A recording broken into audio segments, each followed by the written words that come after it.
گناہ اور نیکی اپنے پاس سے اس کا خودارہ تعین نہ کریں، ہمیشہ شریعت کا حکم معلوم کریں۔ بعض چیزیں ایسی ہوتی ہیں کہ گناہ نہیں ہوتے لیکن ہم انہیں گناہ بنا لیتے ہیں، جیسے بعض کہتے ہیں بھی برہنہ سر کھانا گناہ ہے،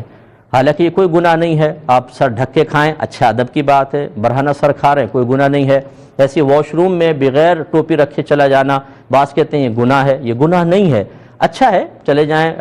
سر ڈھک کے جائیں، نہیں سر کے ڈھک کے گئے کوئی گناہ نہیں ہے۔ تو اس طرح اپنے پاس سے گناہ اور ثواب کا تعین ہرگز نہ کریں، یہ شریعت ہے جو ہمیں بتائے گی کیا گناہ ہے کیا ثواب ہے۔ اور یہ اچھی طرح یاد رکھیں، اگر آپ نے ثواب کو گناہ کہہ دیا اور گناہ کو ثواب بنایا تو یہ گویا کہ اپنے پاس سے ایک نئی شریعت کو وضع کرنا ہوا اور آپ شدید گناہ کبیرہ کی مرتکبہ ہوں گی۔ یہ کوئی معمولی چیز نہیں ہوتی، ہم تو بڑی معمولی سمجھتے ہیں جی یہ گناہ ہے، پھر جب سمجھائیں اچھا میرے ذہن میں تو ایسا تھا، بھئی کیسا تھا کیوں تھا آپ کے؟ اس کا مطلب ہے کہ آپ جب چاہیں شریعت کو بگاڑ لیں، جب سمجھائیں تو بڑے بھولے پن سے کہیں اچھا میرے ذہن میں تو ایسا تھا۔ یہ صرف بھولے پن سے یہ اپنی خطا کا اقرار کرنا یہ کافی نہیں ہوگا، اس پہ نادم ہو، آپ نے بہت بڑا گناہ کبیرہ کیا ہے، کیونکہ جب ایک نبی کریم صلی اللہ علیہ وسلم نے ایک کام کو گناہ نہیں کہا اور وہ حلال ہے، اس کا مطلب ہے آپ حلال کو حرام کہہ رہے ہیں،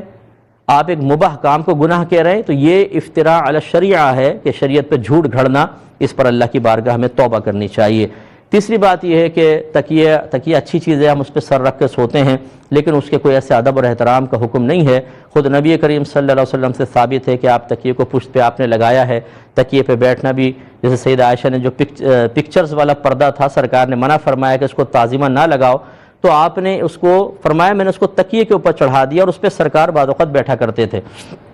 تو لہٰذا تکیے کا ادب احترام یہ ہماری شریعت نے نہیں کہا کہ کریں، یہ ہمارے گھروں میں ہوتا ہے کہ چونکہ ہم سر رکھ کے سوتے ہیں تو بھی اس کا ادب احترام کر لیں، تو بعض اوقات تو پھر ہم تکیے کے بغیر بھی سوتے ہیں، کارپیٹ کے اوپر، بستر کے اوپر، تو اس حصہ بستر کا بھی احترام کرنا چاہیے، اس کارپیٹ پہ جہاں سر لگا وہاں پر بھی، اس طرح صوفے میں جب ٹیک لگائیں سر لگائیں تو اس صوفے کے اتنے حصے کا بھی بڑا ادب و احترام چاہیے، اس کا کوئی نہیں ہوتا، تکیے کا ادب و احترام ہوگا۔ تو یہ ادب احترام کرنا میں منع نہیں کر رہا ہوں، لیکن اس کو یہ سمجھنا کہ ادب احترام کرنا واجب ہے اور اس کے منافی جو بھی عمل ہوگا اس کو گناہ قرار دے دیں، یہ غلط ہوتا ہے۔ تو لہٰذا آپ تکیے کے اوپر بیٹھ سکتے ہیں، اس میں کوئی شرعاً حرج نہیں ہے، شریعت نے کوئی منع نہیں کیا، اس کو گناہ سمجھنا بالکل غلط ہوگا۔